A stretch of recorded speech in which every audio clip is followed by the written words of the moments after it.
الحمد للہ عدد خلقہ ورضا نفسہ وزنت عرشہ ومداد کلماتہ والصلاة والسلام علی صفوة رسلہ وخیر خلقہ محمد وآلہ وصحبہ اما بعد فاعوذ باللہ من الشیطان الرجیم بسم اللہ الرحمن الرحیم وَأَطِيعُوا اللَّهَ وَأَطِيعُوا الرَّسُولَ وَاحْذَرُوا فَإِن تَوَلَّيْتُمْ فَاعْلَمُوا أَنَّمَا عَلَى رَسُولِنَا الْبَلَاغُ الْمُبِينُ لَيْسَ عَلَى الَّذِينَ آمَنُوا وَعَمِلُوا الصَّالِحَاتِ جُنَاحٌ فِيمَا طَعِمُوا إِذَا مَا اتَّقَوْا وَآمَنُوا وَعَمِلُوا الصَّالِحَاتِ ثُمَّ اتَّقَوْا وَآمَنُوا ثُمَّ اتَّقَوْا وَأَحْسَنُوا وَاللَّهُ يُحِبُّ الْمُحْسِنِينَ صدق اللہ العلی العظیم وبلغنا رسولہ النبی الامی الکریم۔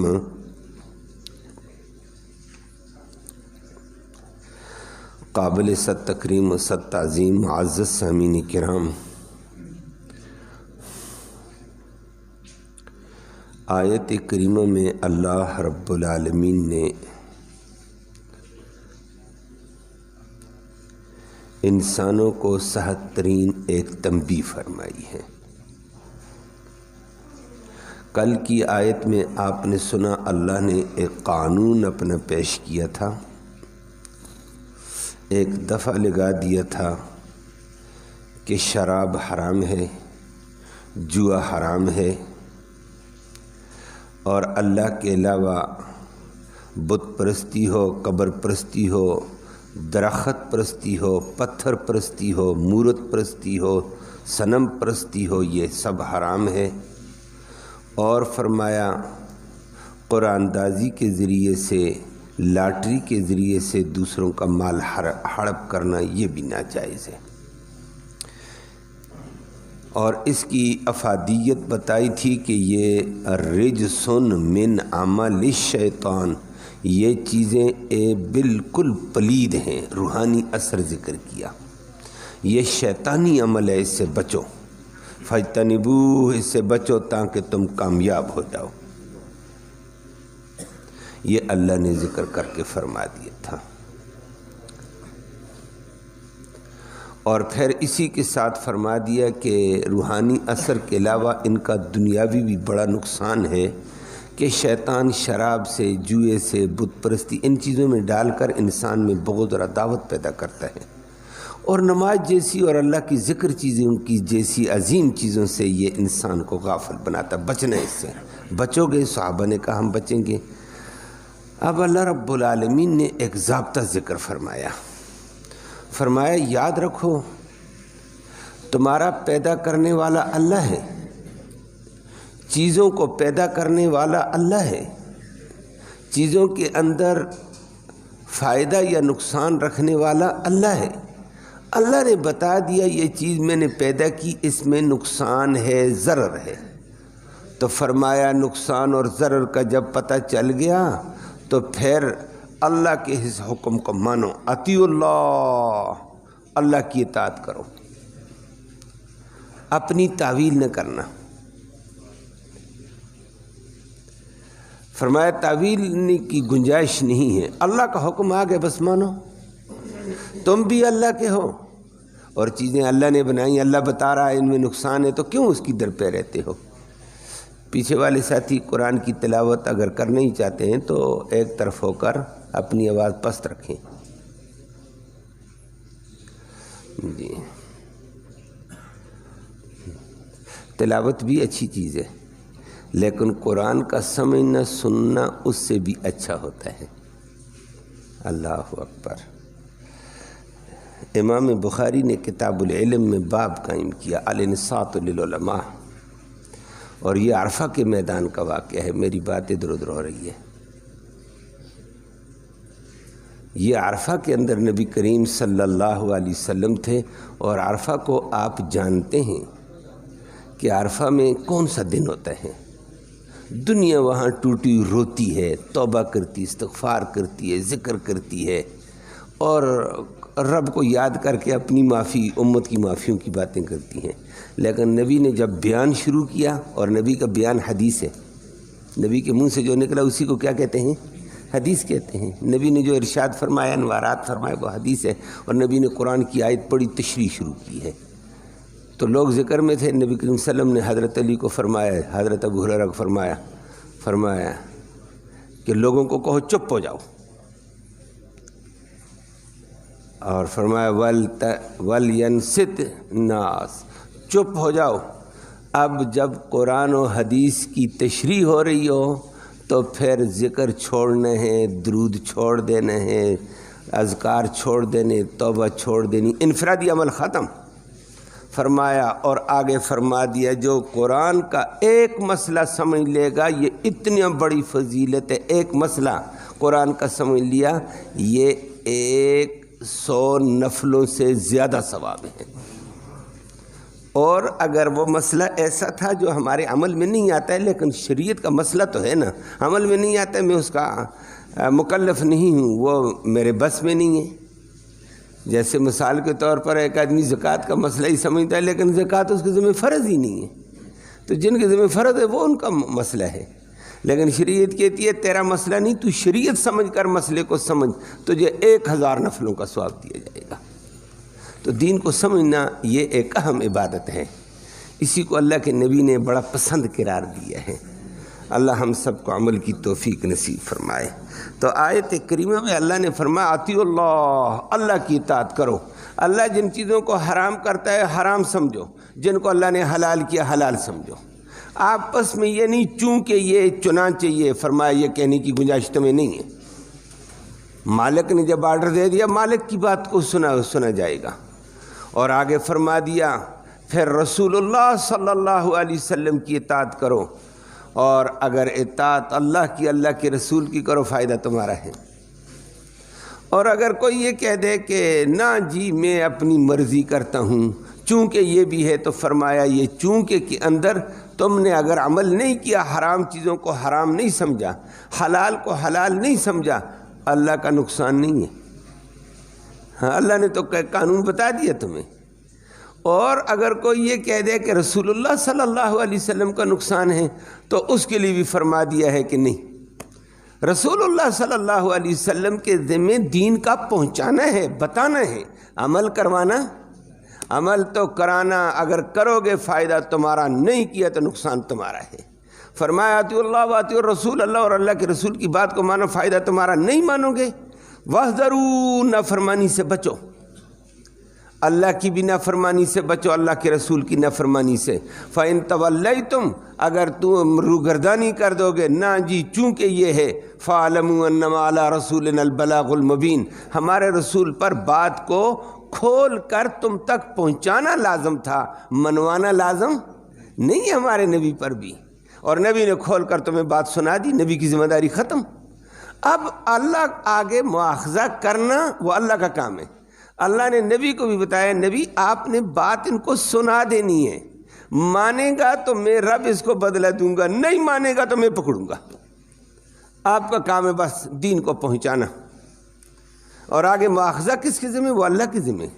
فرمایا نبی کا بھی نقصان نہیں ہے، دین بیان کرنے والے کا بھی نقصان نہیں، نبی اپنی محنت کر دے گا، بات پہنچا دے گا، دین والا اپنی بات کرے گا، عمل کرو گے فائدہ تمہارا ہے، نہ ہوا تو مواخذہ رب العالمین کا ہوگا۔ اللہ ہمیں اس سے محفوظ فرمائے۔ آیت کریمہ میں آگے اللہ نے اپنے حکیمانہ انداز کو ذکر کر کے فرمایا، روایات میں آتا ہے، حدیث میں، کل آپ نے سنا شراب حرام ہے، جوا حرام ہے، اور اتنا حرام ہے فرمایا جیسے شرک کرنا گناہ، بہت بڑا گناہ، شراب پینا بھی بڑی تباہی ہے، تو جوا کھیلنا بھی یہ فرمایا ایسی ہی ہے۔ یہ آیت نازل ہوئی تھی غزوہ احد کے بعد، غزوہ احد تک ابھی تک یہ آیت شراب کی حرمت کی نہیں آئی تھی، کہ شراب حرام ہے، جوا حرام ہے، لاٹری کے ساتھ قرآن اندازی کے ذریعے سے چیزیں لوگوں کی کھانا حرام ہے، اس وقت تک یہ قرآن خاموشی سے جا رہا تھا، مشورے دیتا رہا ہے، وہ لمبی ایک تفصیل ہے۔ جب غزوہ احد ہو چکا اس کے بعد آیت نازل ہو گئی، صحابہ کرام نے سنا تو انہوں نے تو توبہ کی، اللہ ہماری توبہ، ہم سے غلطی ہو گئی ہے۔ حالانکہ اس سے پہلے اسلام جیسے جیسے صحابہ میں آتا چلا گیا تھا، خود صحابہ نبی کریم صلی اللہ علیہ وسلم کے پاس گئے، معاذ بن جبل تھے، عبداللہ بن مسعود تھے، فاروق اعظم تھے اور بہت سارے صحابہ، یا رسول اللہ یہ شراب ہمیں گندی چیز نظر آتی ہے، یہ تو انسان کی عقل کو برباد کرتی ہے، اس کو حرام ہونا چاہیے، اور یہ جوا بڑی گندی چیز ہے، لڑائیاں کراتا ہے، بغض پیدا کرتا، دعوت پیدا کرتا، لوگوں کا حق چھینتا ہے یہ، اور دوسرے کا حق چھین کر یہ خوش ہوتا ہے میں نے جوا اتنا جیتا ہے، اور جس سے بیچارہ جو ہارا ہے وہ مر رہا ہوتا ہے، تو یہ بڑی تباہی والی چیز ہے۔ یہ صحابہ کی عقل تھی۔ عمر بن خطاب نے کہا، اللہ نے آگے سے فرمایا یسألونک عن الخمر والمیسر، اللہ نے فرمایا یہ آپ سے جوئے اور شراب کے بارے میں سوال کرتے ہیں۔ آگے جواب دے کر اللہ نے، ابھی ابتدائی دور تھا نا، وہ بیچارے شراب کے عادی لوگ تھے، اسلام نے ایک زبردست انداز میں کہا قل فیہما اسم کبیر، جو ان کو بتا دو اس میں گناہ تو بہت بڑا ہے، ومنافع للناس، کچھ تھوڑے تھوڑے لوگوں کے فوائد بھی ہیں شراب میں، تھوڑا تھوڑا۔ بعض صحابہ نے کہا جب گناہ ہے تو ہم نہیں پیتے ہیں، بے شمار رک گئے، لیکن بعضوں نے یہ بھی کہہ دیا، بعض نے کہ ابھی منع تو نہیں کیا نا، تو استعمال ہوتا تھا۔ آج آئیے غزوہ احد کے بعد آیت حرمت کی، تو غزوہ احد میں بھی کچھ شہید ہو گئے تھے صحابہ، اور کچھ اس سے پہلے بھی شراب پیتے ہوئے بیچارے فوت ہو گئے تھے۔ یہ آیت نازل ہوئی تھی جوا شراب تو پکی حرام ہے، بہت بڑی حرام، جوا پکا حرام اور شرک کی طرح حرام۔ صحابہ پریشان ہو گئے، اور اتنے پریشان وہ شہداء کے رشتہ دار، ان کے اعزاء قارب نبی کی خدمت میں حاضر ہوئے، یا رسول اللہ شراب تو حرام تھی، جوا تو حرام تھا، اور ہمارے جو احباب احد میں شہید ہوئے ہیں اس سے پہلے فوت ہوئے ہیں، اور وہ تو شراب اور جوئے کو کھا چکے تھے، اب ان کے پیٹوں میں وہی ہے، تو ان کی نجات ہو جائے گی، ان کی شہادتیں قبول ہو جائیں گی۔ ہائے ہمارے رشتہ دار تو مارے گئے، آج پتہ چلا بہت بڑے گناہ کا کام تھا۔ اللہ نے صحابہ کی اس پریشانی کا جواب دیا کہ صحابہ پریشان مت ہو جاؤ، لیسا علی الذین آمنوا وعملوا الصالحات، کوئی نہیں ایمان والے اور عمل صالح والے صحابہ کرام کے اوپر گناہ، رب نے کہا ان پر کوئی گناہ نہیں۔ کیوں؟ فیما طعموا، اس مسئلے میں جو وہ حرام ہونے کے حکم سے پہلے پہلے کھا پی چکے ہیں۔ حرام ہونے کا ابھی اعلان ہی نہیں ہوا، پہلے پہلے جو کام ہو گیا تو اس کے اوپر اللہ مؤاخذہ نہیں کرے گا۔ حرام ہونے کا اعلان ہو گیا، اب جوا کھیلو گے اور اب اگر شراب پیو گے تو پھر رب کا سخت ترین مؤاخذہ ہوگا، لیکن پہلے ہو چکا، تو فلہذا عذاب تو تب ہو پہلے بندے کو پتہ تو ہو۔ اللہ کا حکم ہی حرمت کا نہیں آیا، تو حرمت کے حکم سے پہلے پہلے انہوں نے یہ کام کیا، اللہ ان کو کوئی گناہ نہیں دے گا، ان کی شہادتیں قبول، ان کے جہاد قبول، ان کی نمازیں قبول ہو گئی ہیں۔ فرمایا صحابہ پریشان مت ہو جاؤ، اللہ کیسا غنی بادشاہ ہے، حکم سنانے کے بعد کہتا ہے کرو گے تو پھر اللہ کی پکڑ آئے گی مواخذہ، لیکن اس سے پہلے پہلے ہو جائے تو کوئی بات نہیں۔ فرمایا لیس علی الذین آمنوا وعملوا الصالحات جناح فیما طعموا، جو پہلے کھا پی چکے ہیں، فرمایا اس میں کوئی گناہ نہیں۔ اذا متقوا، جب وہ عظیم صحابہ ایسے تھے جب وہ اتقاء کرتے تھے عقیدے میں، ان کا شرک سے، کفر سے، نفاق سے، گناہ کبیرہ سے بچنے والے، وہ آمنوا، اور اللہ کے جو احکام نازل ہوئے ان پہ پورا ان کو یقین تھا، وعملوا الصالحات، اور نیک عمل بھی اس کے مطابق وہ کرتے رہے، ثم اتقوا وآمنوا، دوسری دفعہ فرمایا کہ پھر بھی وہ تقوی والے تھے، کہ ایمان کی اعلیٰ بلندی پر تھے، وہ ایمان کا تقوی بھی تھا ان میں، وآمنوا ثم اتقوا واحسنوا، پھر حرمات سے بچنے کا تقوی بھی ان میں تھا، جو حرمات آ گئے فرمایا وہ بچنے والے تھے۔ ایسے طبقے کو اللہ مؤاخذہ نہیں کرے گا، بلکہ وہ نیکوکار تھے کہ جو حکم اس وقت اللہ نے دیا وہ فوراً مانتے تھے۔ واللہ یحب المحسنین، اللہ تو ایسے نیکوکاروں کو پسند کرتا ہے۔ تم سمجھتے ہو کہ انہوں نے یہ کیا اللہ کا کیسا کرم تھا۔ اور جب شراب حکم نازل ہو گیا کہ حرام ہے، زبردست صحابہ کرام تھے، اللہ ان پہ کروڑوں رحمتیں کرے۔ اسی لیے اللہ نے چن کر نبی کو وہ شاگرد دیے، پورا قرآن پر حدیث پر عمل کرنے والے تھے، اور اللہ بھی ان سے اپنی رضا کے فیصلے دیتا رہا۔ جو حدیث میں حضرت انس رضی اللہ تعالیٰ فرماتے ہیں، ہم آئے واپس غزوہ احد سے واپس آئے، تھکے ہوئے تھے۔ اس کے کچھ دنوں کے بعد ہمارے ہی گھر میں ایک نشستی چند صحابہ آئے ہوئے تھے۔ حضرت ابو طلحہ بھی تھے، معاذ بھی تھے، ابی بھی تھے، بڑے بڑے صحابہ تھے۔ تو والد نے مجھے کہا بچے ان کو شراب پلا، ابھی شراب حرام نہیں ہوئی تھی۔ میں نے مٹکے سے بہترین شراب نکال کر پیالے ان کے ہاتھوں میں دیے، ایک پیالہ میرے ہاتھ میں تھا، باہر گلی میں کچھ شور و شغب کی آواز آئی۔ تو میرے والد نے کہا بچے یہ باہر آوازیں آ رہی ہیں، ذرا پتہ کرو۔ میں دروازے سے باہر کھڑے ہو کر دیکھا، ادھر گلی سے آواز آ رہی ہے، انما الخمر والمیسر والانصاب والازلام رجس من عمل الشیطان، کہ شراب ہو، جوا ہو، اور یہ بت پرستی ہو، صنم پرستی ہو، اور یہ لاٹری اور قرآن اندازی کے ذریعے سے مال کا ہڑپ کرنا، یہ حرام ہے، یہ پلید ہے، شیطانی عمل ہے، فاجتنبوہ، اس سے بچو۔ آیت سنی، ادھر بھی صحابی سنا رہا ہے، ادھر بھی سنا رہا ہے، صحابہ کو نبی نے بتایا، صحابہ گلیوں میں اعلان کر رہے ہیں، اور یہ کہا جی یہ شور ہے، لوگ یہ آیت پڑھتے ہیں۔ نمبر 2، لوگ گلیوں میں اپنی شراب کے مٹکے اٹھا اٹھا کر پھینک رہے ہیں گلیاں۔ حضرت ابو طلحہ نے انس کو کہا بچے تو بھی پھر یہ مٹکا اٹھا باہر پھینک، اپنے ہاتھوں میں شراب ہے، منہ کے ساتھ سے ہٹائی دور پھینک دی ہے۔ فرمایا جب میرا رب منع کرتا ہے تو مجھے کیا ضرورت ہے، میرا نبی منع کرتا ہے تو ہم اس کے قریب کیسے ہوں گے۔ تو یہ وہ صحابہ تھے جو شراب کے عادی بھی تھے، عام چلنے والی تھی، لیکن حرمت کی بات آئی تو انس کہتا ہے میں نے دیکھا حضرت مدینہ کی گلیوں میں شراب ہی شراب بہتی تھی، اور فرما دیا کہ سب کچھ ضائع کر کے رکھ دیا۔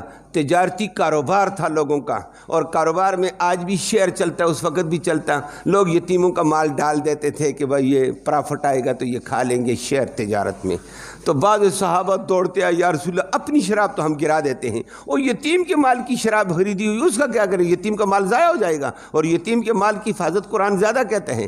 نبی نے فرمایا حرام حرام ہوتا ہے، چاہے وہ کسی شکل میں بھی ہوگا، اس کو گراؤ، جس رب نے حرام قرار دیا تم اس کا حکم مانو، اللہ غیب سے یتیم کو بھی تمہیں بھی روزی دے دے گا انشاءاللہ۔ اور صحابہ نے سارا کا سارا صفایا کیا ہے، اللہ ان پہ کروڑوں رحمت نازل فرمائے۔ آج کے مسلمان کو بھی اللہ یہ توفیق نصیب فرمائے کہ اللہ کے حکم کو پورا کرنے میں پوری استقامت سے آگے بڑھے، پھر اللہ کی رحمتیں آ جاتی ہیں، تعویلیں کی تو اللہ کا عذاب آ جاتا ہے۔ اللہ ہم سب کو محفوظ فرمائے۔